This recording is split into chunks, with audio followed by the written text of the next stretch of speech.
Wassalamualaikum warahmatullahi wabarakatuh. Kami dari kelas 12 BDP 1, kelompok 1 akan menjelaskan tentang materi e-commerce. Perkenalkan, nama saya Lusilawati. Saya Nurul Hasanah. Saya Muhammad Alwi. Saya Dimas Karinata. Saya Ardiman.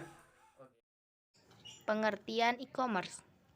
E-commerce atau electronic commerce merupakan kumpulan teknologi, aplikasi, dan bisnis yang menghubungkan perusahaan atau perseorangan sebagai konsumen untuk melakukan transaksi elektronik, pertukaran barang, dan pertukaran informasi melalui internet atau televisi, website, atau jaringan komputer lainnya. Jenis-jenis e-commerce. 1. Business to business B2B.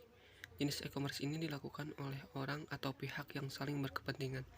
Contohnya adalah bisnis yang dilakukan Jubelio termasuk ke dalam jenis B2B karena sebagai platform omni-channel yang bekerja sama dengan perusahaan lainnya seperti produsen barang bahkan online shop.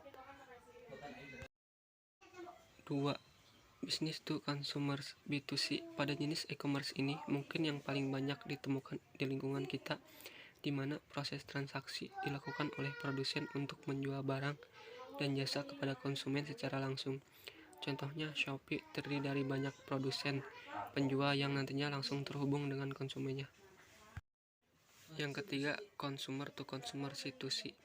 Consumer to consumer pada jenis e-commerce ini transaksi penjualannya dilakukan antara konsumen dengan konsumen lainnya. Contoh dari jenis e-commerce ini adalah OLX website yang salah satu bisa menjual produk barang bekas dari penjualan ke konsumen. Yang keempat, consumer to business atau C2B. Pada jenis ini, consumer to business, seorang individu menawarkan produk atau jasa ke perusahaan yang membutuhkannya. Contohnya adalah freelance.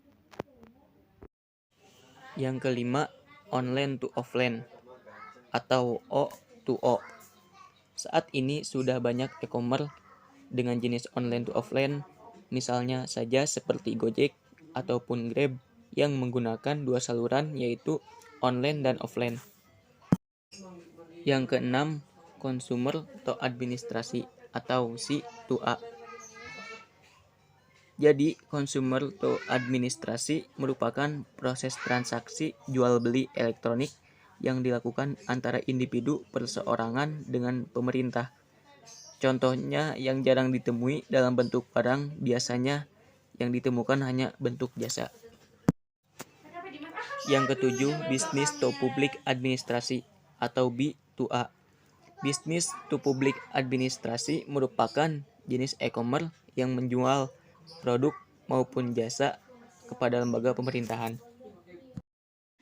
Kelebihan e-commerce. 1. Tidak perlu toko fisik. 2. Mudah berkembang. 3. Tidak putus kontak. Kekurangan e-commerce yang pertama, tidak bisa melihat barang secara langsung. Yang kedua, risiko besar penipuan. Yang ketiga, persaingan harga. Sekian dari kami. Wassalamualaikum warahmatullahi wabarakatuh.